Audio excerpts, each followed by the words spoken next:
Is the Leica Q2 still a valid EDC in 2023? Let's see it together.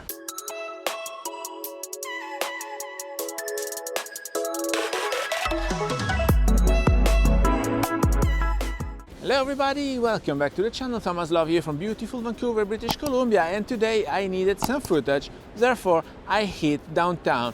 But I want to show you and discuss with you if this Leica Q2 is still a valid EDC in 2023.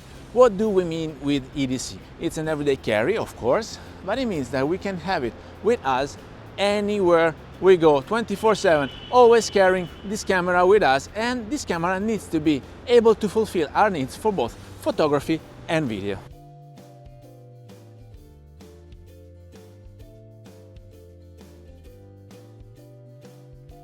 Right, so I shoot street photography most of the times, but I also need some 4K video. From time to time I need some footage, and therefore this camera is always with me and it is able to deliver on video as well. But what makes it a valid EDC? I know you guys are fond of your Fuji 100V, so on and so forth, and then many of you have the money available to purchase M Leicas like the M10, the M11, and you say street photography is better done with those ones. Yes, you're right.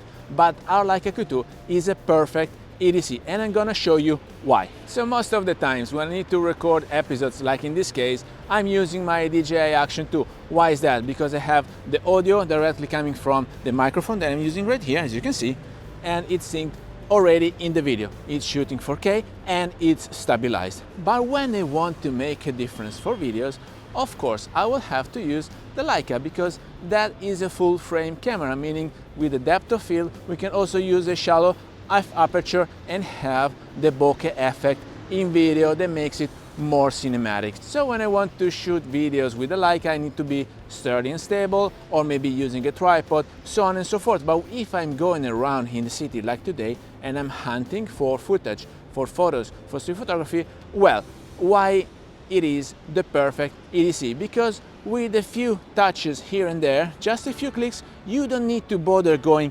inside the menu. You only need to change a few settings to pass from videos to photography with the right settings that you need to shoot either one. So like in this case, why I wanted to shoot footage when it is as gloomy and rainy and covered as today? Because since I have less light coming in, I don't need to use an ND filter, which we normally use when the day is very bright. And so if I'm not using an ND filter to record videos, then I can super easily switch from video to photography. And then the other settings that I'm using today are automatic ISO capped to 3200s, because that would be useful both for videos and for photography. And then I'm just changing the depth of field in the f-aperture from f8 for photography, for street photography, to f2.8 when I'm recording videos. And the other missing setting that I need to change is the shutter speed, because I'm using 1/500th of a second for photography, while I'm using 1/60th of a second for videos, because I'm recording in 30 frames per second. So this said, I'm gonna show you a few examples, and if you're ready, let's go rolling.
right? So this was easily done as I showed you, and so this makes it, in my humble opinion, a great EDC even in 2023. We are all waiting for the Leica Q3 to be announced and then released. We will have a discussion ongoing about its specs, but for now, guys, this Leica Q2 is still a valid alternative as an EDC. Of course, if you are in need of recording, if you need phase detection, autofocusing, if you have other different needs, you might be willing to go for a Nikon Z9. You might be willing to have a Panasonic S5 Mark II. You might be willing to purchase a Sony camera, God forbidden. But if you need an EDC and you have the budget available, I think the Leica Q2 is still a very valid alternative. So with that, I hope you got some value out of this video. If you did, please remember to like it, share it on your social media, subscribe to the channel so you won't miss the new videos to come, and I guess I will see you later. Thank you. Bye.